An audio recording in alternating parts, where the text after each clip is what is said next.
കഴിഞ്ഞ വീഡിയോയിൽ അവസാനം ഞാൻ പറഞ്ഞിരുന്നു ഈ രണ്ട് സാധനങ്ങളെയും പ്രവർത്തിപ്പിക്കാനായിട്ട് ഒരു സാധനം കൂടി വേണമെന്ന്. അപ്പോൾ വരൂ, നമുക്ക് അതെന്താണ് സാധനം എന്ന് നോക്കിയിട്ട് വരാം. അപ്പോൾ സംഭവം ഇതായിരുന്നു, വയറ് ഇതും കൂടെ ഉണ്ടെങ്കിലേ നമുക്ക് കണക്ഷൻ കൊടുക്കാൻ പറ്റത്തുള്ളൂ. അവിടെ നിന്ന് നേരെ ഇറങ്ങി ഇനി അടുത്ത പ്ലാൻ എന്ന് പറഞ്ഞാൽ ചായ കുടിക്കാനായിട്ടുള്ള പോക്കാണ്. നേരെ ഞങ്ങൾ പോകുന്നതെന്ന് പറഞ്ഞാൽ പാർദാസിൻ്റെ സൈഡിലൊരു ചായക്കട ഉണ്ട്. ഞങ്ങൾ അങ്ങോട്ടാണ് പോകുന്നത്. നിങ്ങളിപ്പോൾ ഈ വീഡിയോയിൽ കാണുന്നില്ല, ഇടത് സൈഡിൽ റെഡ് കളർ ബിൽഡിങ് പവർ ഹൗസാണ് കേട്ടോ. ഒരുപാട് വർഷങ്ങളുടെ പഴക്കമുള്ളൊരു ബിൽഡിങ് കൂടിയാണ്. അങ്ങനെ നേരെ പാലത്തിൻ്റെ താഴെ വന്നു, നേരെ സബ് റോഡ് എടുത്തു. അങ്ങനെ ആസിഫിന് ഇത്തിരി ടെൻഷൻ ഉണ്ടായിരുന്നു, ഇതെന്താവും സെറ്റ് ചെയ്ത് വരുമ്പോൾ എന്താവും എന്നുള്ളത്. അങ്ങനെ നമ്മൾ പാർദാസിൻ്റെ ഫ്രണ്ടിലെത്തി. ലെഫ്റ്റിലോട്ട് ഞാൻ കൈ ചൂണ്ടി കാണിച്ചു, എടാ അങ്ങോട്ട് പോകുമെന്ന് പറഞ്ഞു.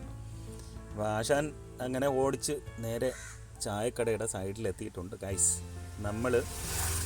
അപ്പോൾ രണ്ടുപേരും കൂടെ ചായ കുടിച്ചിട്ട് നമുക്ക് കാണാം. അപ്പോൾ ചായ കുടിയും കഴിഞ്ഞ് നമ്മൾ നേരെ അവിടെ നിന്ന് വണ്ടി എടുത്തു. പത്മനാഭസ്വാമി ക്ഷേത്രം കിഴക്കേനട മുൻവശം എത്തിയിട്ടുണ്ട്. ആസിഫിന് ടെൻഷനുണ്ട്, ഇതൊക്കെ ഫിറ്റ് ചെയ്ത് വരുമ്പോൾ എന്തായി തീരും എന്നുള്ളൊരു കാര്യം. അപ്പോൾ എൻ്റെ വണ്ടി ഒതുക്കിയിട്ടിട്ടാണ് പോയത്. അപ്പം ഫൈനലി നമ്മൾ എൻ്റെ വണ്ടിയുടെ അടുത്ത് എത്താറായി. അപ്പോൾ നമ്മുടെ യാത്ര ഇവിടെ അവസാനിക്കുന്നില്ല.